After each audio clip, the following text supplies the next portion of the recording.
Momento, presidente, por favor. Demetrio, baja un pelín el micro, anda. Vale, cambio. Un segundo, Hacer un contacto rápido, como usted ¿Te molesto aquí? comprobar.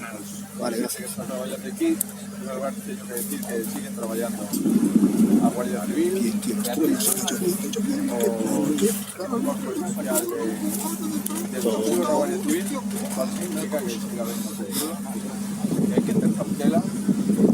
Pido a todos ustedes que nos lleve ánimo de ejercer de este profesionales que tengan cautela y que sigamos las indicaciones de la Guardia Civil, de los puestos y cuerpos de seguridad, de los bomberos, están trabajando en un protocolo.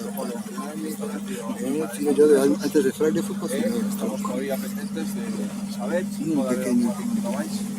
Os traballos que se están facendo son traballos meticulosos e, por tanto, de momento non podemos avanzar ninguna novedade en relación con o número de víctimas. E temos dúas, como ustedes saben, confirmadas, pero non podemos confirmar que non pode haber algunha víctima máis.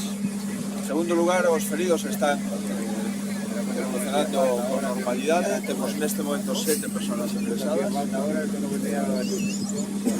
Somos optimistas en relación con a súa situación, é dicir, con fracturas, unhas queimaduras que non revisten gravidade, pero todas as queimaduras sempre producen moito dolor no paciente, por tanto hai que ser tratadas con moita asepsia e con moita profesionalidade. En terceiro lugar, acabo de manter o contacto con o vicepresidente, xa mantivo contactos fluidos, eu tamén con Conte, pero agora acabo de decir ao alcalde de Tui que esta amistad que vai estar aquí, que non vamos a abandonar a situación. Quero decirles que atopei unhas vivendas e unhos desperfectos superiores que inicialmente tiñamos Las más víctimas para que son las antorchas.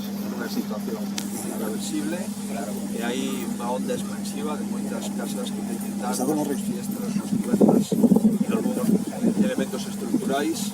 O arquitecto municipal nos acaba de confirmar que polo menos 60 inmuebles están van a ser obxeto de enormes dificultades.